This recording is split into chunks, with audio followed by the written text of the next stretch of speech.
Baik, Assalamualaikum warahmatullahi wabarakatuh. Kembali lagi di video aku kali ini di YouTube channel aku. Kali ini video sebelumnya adalah komunikasi. Kita membahas tentang komunikasi antar pribadi. Jadi untuk video kali ini aku akan membahas komunikasi, organisasi, atau kelompok.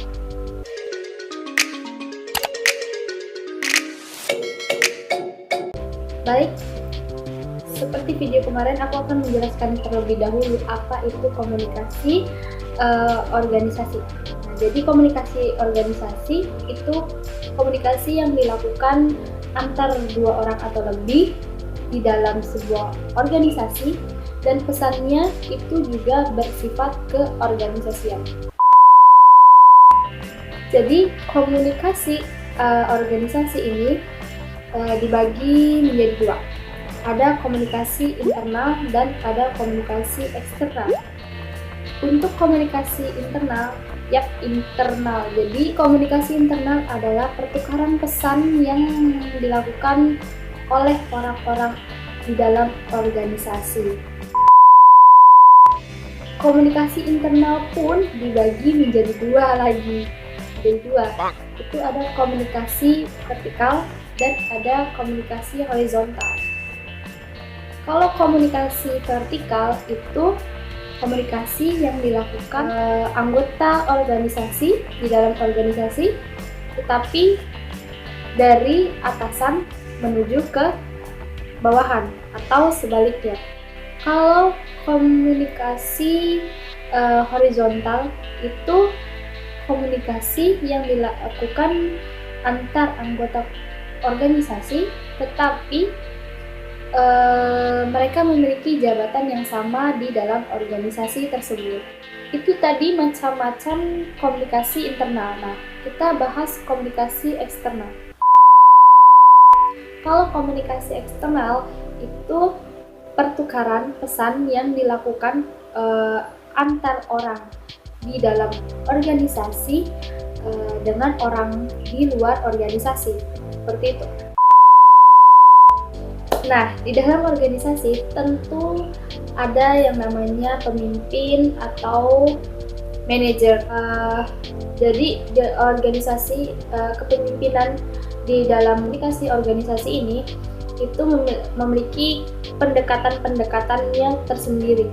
Yang pertama itu pendekatan pemimpin yang baik itu dilahirkan. Dalam definisi ini, pemimpin itu memang sejak lahir itu sudah memiliki sifat dalam memimpin. Lalu untuk pemimpinan pendekatan gaya terbaik seseorang. Di sini pemimpin memiliki gaya tersendiri untuk memimpin, hak kendali atas sebuah organisasi tersebut. Terakhir itu pendekatan kontekstual, di mana pemimpin dilihat dari kemampuannya, tujuannya, hubungannya dengan anggota organisasi. Tadi kita sudah membahas sedikit tentang kepemimpinan. Kali ini aku membahas sedikit tentang manajerial. Kalau di manajerial itu ada peranan-peranan penting. Yang pertama itu peranan tokoh, di mana manajer atau pemimpin dalam organisasi itu memberikan penerangan,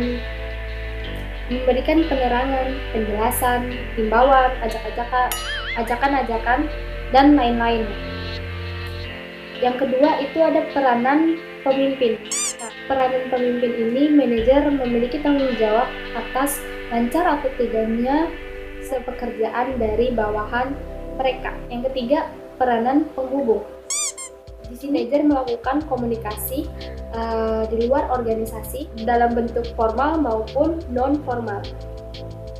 Lalu yang keempat ada peranan monitor. Manajer biasanya melihat lingkungan sebagai sumber informasi untuk organisasi mereka. Lalu ada peranan penyebar. Jadi manajer mengumpulkan informasi untuk organisasinya yang dianggap penting, lalu menyebarkannya di dalam organisasi mereka. Yang terakhir, peranan manajer atau pemimpin itu biasanya sebagai juru bicara. Bedanya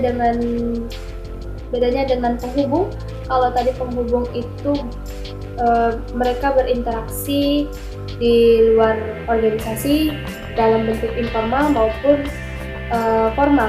Tetapi kalau peranan juru bicara ini, mereka selalu bersifat formal dan disaksikan oleh khalayak atau umum. Nah, dalam komunikasi organisasi juga itu ada budaya dan juga iklim organisasi.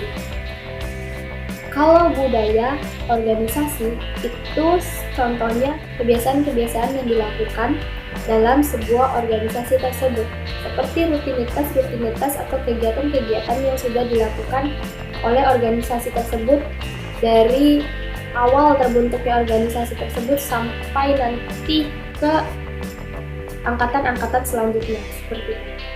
Sedangkan untuk iklim organisasi itu keadaan atau kondisi di dalam organisasi tersebut. Apakah organisasi itu bersifat fleksibel atau selalu serius atau memang tenang? Kan dalam sebuah organisasi itu pasti ada yang memang sifatnya menyenangkan, jadi fleksibel, atau juga serius, tenang, seperti itu. Baik, cukup sekian untuk video kali ini. Aku sudah membahas dua komunikasi. Yang pertama komunikasi antar pribadi dan komunikasi organisasi untuk hari ini. Semoga video ini bermanfaat untuk kalian. Akhiri, Assalamualaikum warahmatullahi wabarakatuh.